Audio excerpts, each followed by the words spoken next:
গ্যাসটা জেলে দেব। আমি এখন একটু জিরে ধনিয়া পাউডার করব রুটি দিয়ে, তার জন্য একটু আমি জিরে ধনিয়ার গুঁড়ো করব।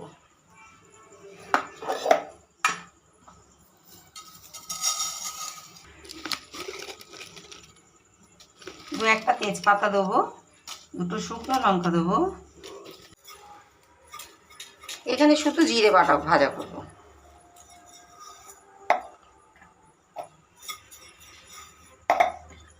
ভাজা মানে কি হালকা একটু গরম করে নেব।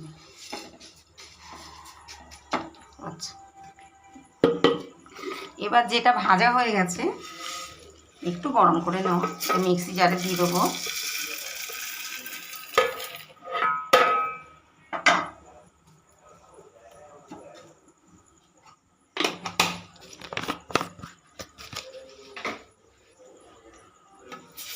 এটা আমি এখন একটু গুঁড়ো করে নেব।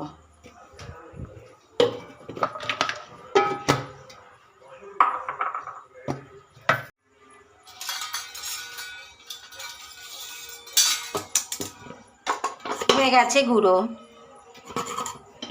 এবার একটু টেলে নেব।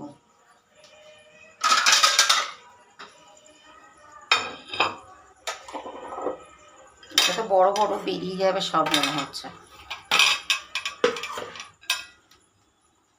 শুধু জিরেটা।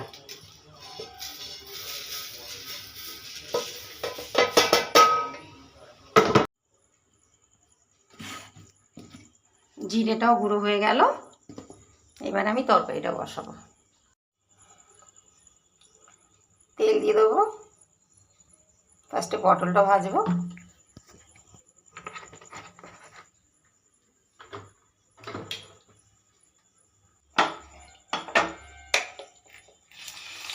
পটলটা দিয়ে দিলাম।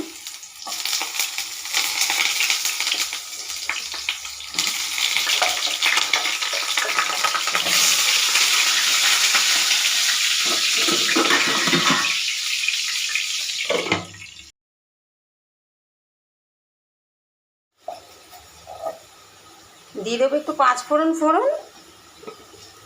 আর একটা তেজপাতা, একটুখানি আদা বাটা দিলাম।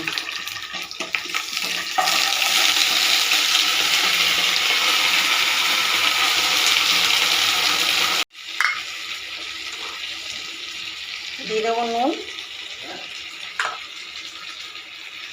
হলুদ দেবো,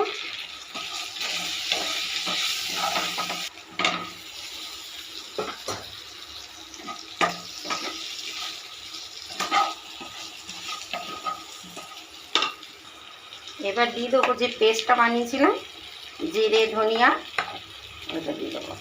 পেস্ট নয়, গুঁড়ো।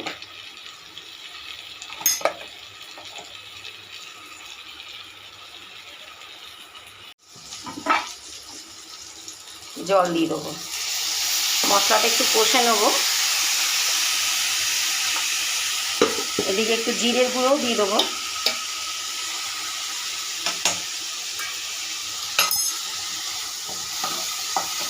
এটা হালকা কষবো, তারপরে জল দিয়ে দেবো। হয়ে গেল আজকে রুটির তরকারি নিরামিষ। ঢেকে দেবো তরকারিটা। এবারে ঢেকে দিলাম তরকারিটা। এবার ফুটন তো হবে, তারপরে আমি নাও তুলবো। দেখি তরকারির কী অবস্থা। ফুটে গেছে, হতে লাগুক। আমি এদিকে রুটি করব। আটা নিয়ে নিয়েছি, দেখা যাক তরকারিটা কি হলো। হয়েই গেছে। মিষ্টি দিয়ে দেবো